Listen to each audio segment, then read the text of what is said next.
Anybody watching this programme can see that she is a woman. Immediately diminishes my respect for you as an individual. Your respect for me is already diminished if you insist that I... You can't do that. Like, she has a particular...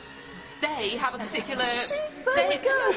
In this video, we are going to watch a panel of people debating the idea of pronouns and gender-neutral language. And this is an incredibly fascinating look back at a debate from 2017, considering where we are at with this issue today. So with that, let's get into the clips.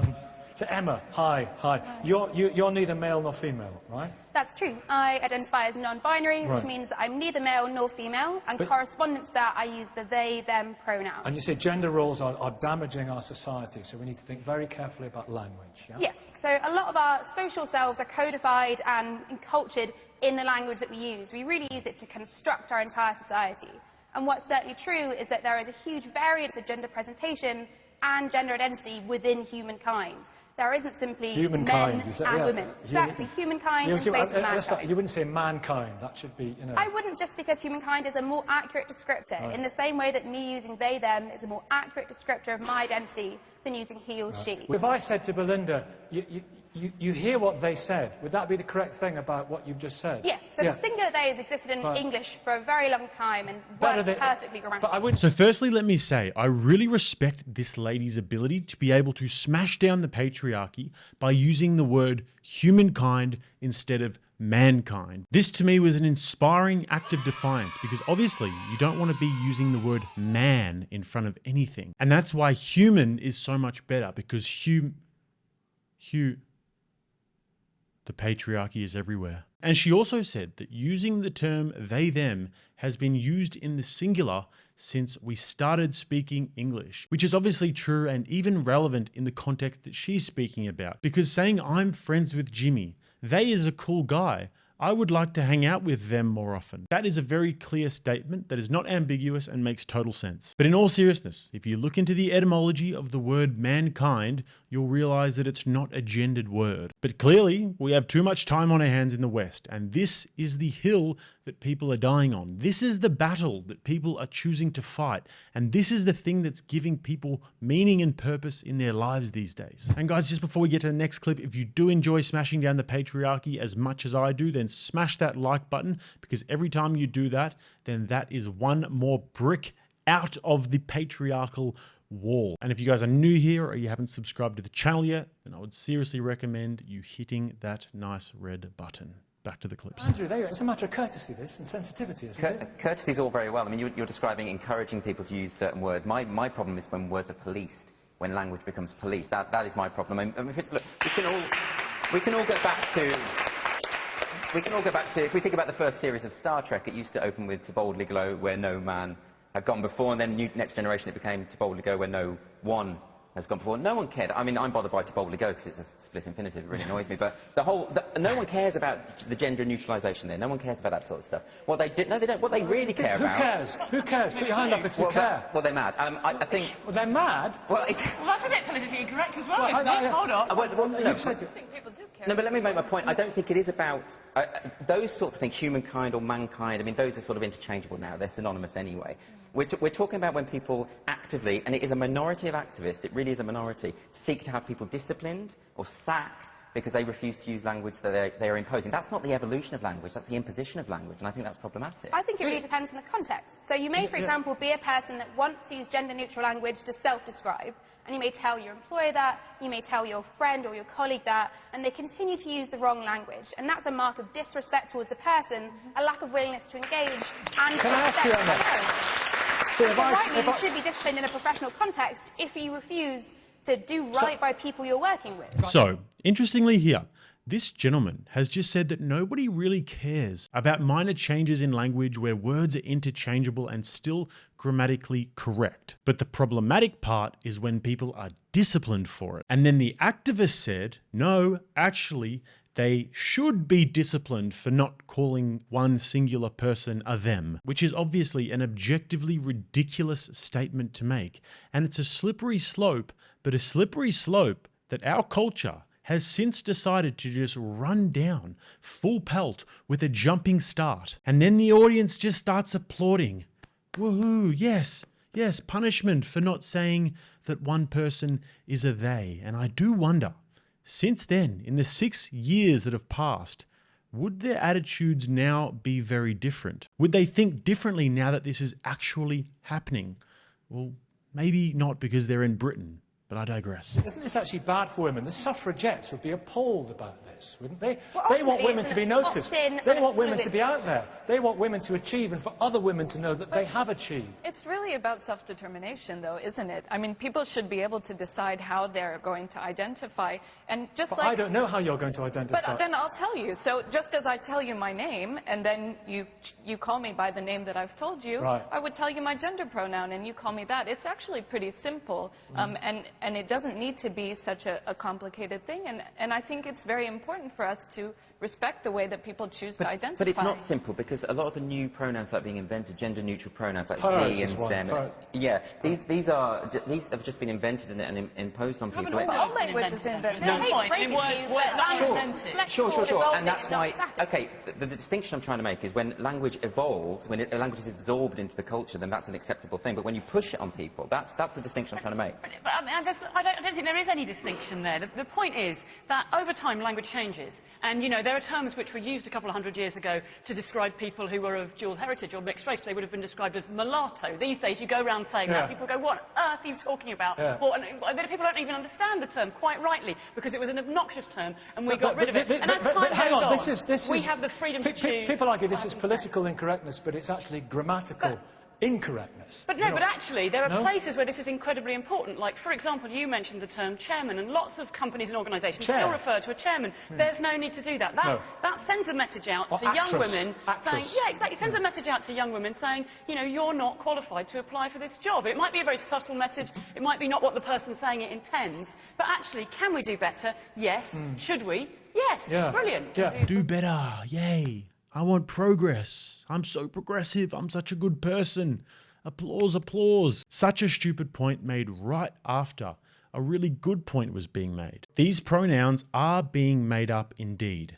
They are being imposed on people indeed. And they are arbitrarily replacing grammatically correct language. And then she goes ahead and tries to use the example of the word mulatto, which is obviously a colloquialism. You're talking about informal language that is culturally relative. Pronouns are formal language meant to replace grammatically correct language. It's a fallacious argument in the sense that it's a completely false equivalence to compare the word mulatto, a colloquialism that has faded out of culture over time, with the imposition of random made-up gender pronouns that you have to say or else. Now, let's have a look at one of the most based women ever, Belinda Brown. Belinda. What about people who are non-binary? What about people who are gender fluid? We're all male and female. We've always... Yes, of course, we're all male and female. There are What about tiny, transgender people? There are a tiny minority of people who have intersex conditions, and there are a tiny minority of people who have some condition where they may have a female brain and a male body. Apart from this, we are all male and female, and the attempt to suggest that there is a third gender is, as far as I'm concerned, it's an ideological and a political project. It doesn't exist. The words male and female have existed throughout history, throughout the world. They refer, men are people who have penises, women are people who have vaginas. It's as simple as that. I would absolutely refuse to refer to this woman here, who's clearly a woman, as a they, because for me that would be imposing an ideological political system. Because she is. If everybody watching this programme can see that she is a woman.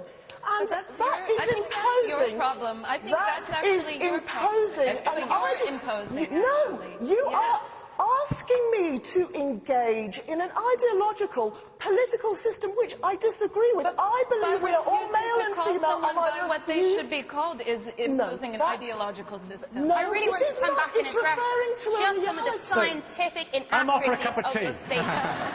It just is not true Emma, yeah. to say that on a biological level we are only male or female. Being intersex, which is a combination of 32 different ways your chromosomes can combine, is as common as being red-haired. But that's biological. Gender is socially constructed and performed, and is separate to your body. It may align. You may have a female assigned or perceived body and be female, but you may not.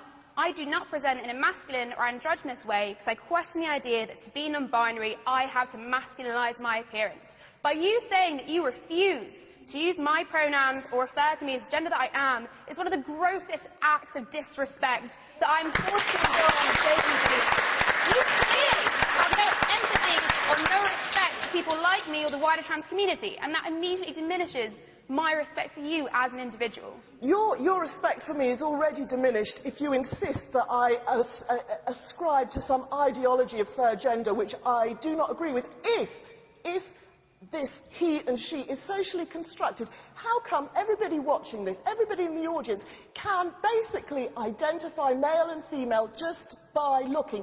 Occasionally there are people who are more difficult to identify, and we try to be tactful, but it's not just socially ascribed. It relates to a physical reality reflected in our voices, our appearances, in all kinds of ways. Yes, Belinda. Preach it. I feel your pain. The frustration she feels here and the patently absurd claims being taken as some sort of self-evident truths and some sort of a way to determine whether you're a good person or not is a feeling that many of us share. And our culture has become largely desensitized to the idea that we are actually having a debate about whether or not male and female really exist. A debate about whether or not gender is totally socially constructed, that insinuates that we have to call these people they, thems. One person, might I add again, or you are a Nazi. And this activist they, them is so frustrating to listen to and so typical of woke leftists. They think that talking to people like you're talking to a child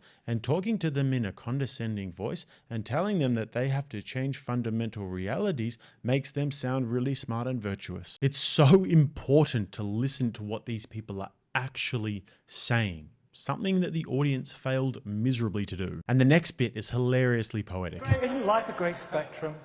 No? Don't you think? Someone must agree with me. Who wants to say something?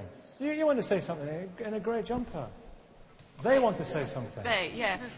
Are you they, or do I say she wants to say something? I am a female. That's my belief system. Do you want me to say she wants to say something? And that is fine. However, the idea that you're saying that if this person chooses to say that they are they, that you can't engage with that because of your belief system.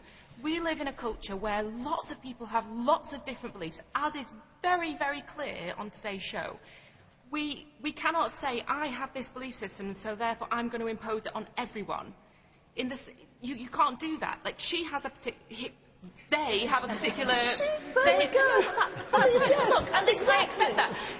They have a particular belief system. You can't impose yours on them. I'm not talking about a belief system. In a minute. Sometimes these things just happen in such a strange and poetic way, and this was a perfect example of that. In her attempt to virtue signal, this audience member stumbled over herself not once, but twice. She said, they. Can't do that. Like, she has a particular... Just to prove Belinda's point that we automatically know what sex she is, and to say anything else is completely ludicrous. Now the next bit is my favourite, when Sarah de Nordwell, who's been patiently sitting there observing and waiting for her chance to speak, enters the debate. Sarah! How well put. It's a matter of courtesy. Yes. Courtesy is extremely important, and if people are in a dialogue with gender constructs, we have to respect where they're coming from. But we have to keep being allowed to ask other questions, such as, is there a relevance between personhood and biology? Am I going to start feeling that womanhood has been abolished in the way that I understand it, if I'm no longer allowed to refer to myself as she? Because, in fact, there's a kind of... about you not being allowed Hang on, Emma, she can refer to herself as she, right? Yeah, the whole point of language to self-describe is that it should be fluid, it should be fair. This isn't everyone is now gender neutral, we have robbed feminine or masculine identity, because I'm allowed to identify a way, it doesn't take anything from you. And if it does, that poses meaningful questions about the flimsy way gender is constructed. The French Revolution. Maybe it isn't as firm or as biologically innate as we assume, and that it isn't at all. Let me throw it. It's not like the French Revolution where they changed language or Pol Pot. This is actually a matter of choice, a matter of preference, isn't it? But there's something further behind in that, because When we all know that if you want to abuse people, you must first abuse the language. And the question is it an abuse of language, or is it a revelation of the complexity of the human person? Or is it a closing down of an understanding of something that's profoundly important? Is there an importance to male and female or not? And if we can't have that conversation still in a respectful way, we might be including the abolition of male and female as we understand them, which might have spiritual significance. Is the project, as someone referred to create neutrality, dangerous in some way? Now, if we can't ask that question without being shouted down, that's alarming. Are we dealing with the abolition of man and woman in a profound way? And I think maybe we are. I think what Kate says is very true. There's lots of useful things about not having to present as male and female in a job application, but something else very important is at stake in this debate. This was a great monologue, and she did such a fantastic job of distilling the underlying philosophical questions surrounding this issue. But unfortunately, it fell on deaf woke ears. But just to reiterate what she said there, this is deeper than just a choice or a preference. If you want to abuse people, you must first abuse the language. And this is an idea that was explored deeply by George Orwell in 1984 with the concept of Newspeak, a language that was created that favored Big Brother and was designed to limit the range of speech and limit the range of thought of the population. It was characterized by the elimination or alteration of certain words, the substitution of one word for another, interchangeability of certain parts of speech, and the creation of new words for a political purpose. Sound familiar? She then goes on to ask, is gender-neutral language an abuse of the language, or is it a revelation about the complexity of the human person? Or is it a closing down of something that is profoundly important? Very, very well put indeed. And here's what I think about that. What is the scientific merit to this? There is none. The reason why they say you have to do these things is to not offend anyone when you get down to the nucleus of the argument. Do they use it for political purposes? You bet they do. Just look how many people from the conservative side have been cancelled for this stuff.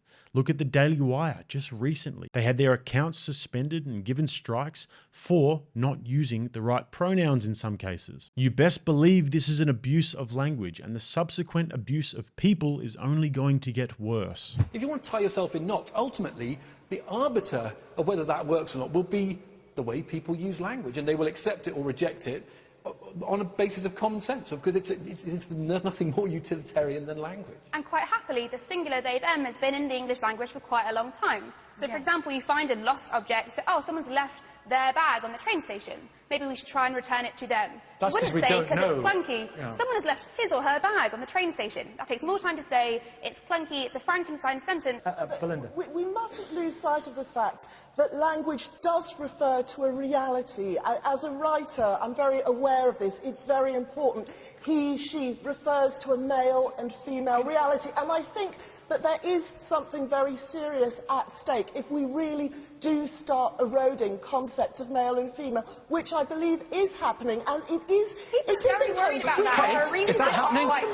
Concepts of male and female? If we get to a point where the women's rights movement can't talk about the experiences of women, that's a problem. But I don't see that as being under threat, personally. I think actually there's much more time with that. There's much more of an issue out there right now with people's expectations about men and about women. And actually, I think it's better for men and it's better for women. And it's better for everybody who doesn't feel like they fit into those categories if we say, you know what, let's not have a way that men behave and a way that women behave. Let's talk about how people are and what people want to do. And wherever you are comfortable within that, great. And great news in that respect for people who would otherwise have been excluded from certain jobs and so on. This has got to be the way. This was quite prophetic, actually. No wonder Belinda is so concerned about this as a writer, because I also love writing, and I love communication, and I love the English language. And I too am very deeply concerned by the assault on said language. And she mentioned there that something very serious is at stake, and oh boy has that aged well.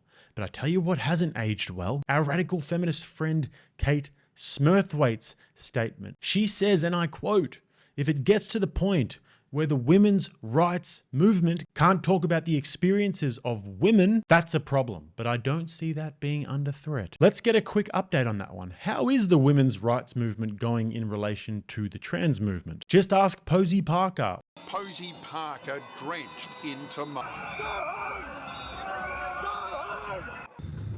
I've genuinely never felt so unsafe in my life. Or Riley Gaines. She says that she was ambushed and hit physically 2 times.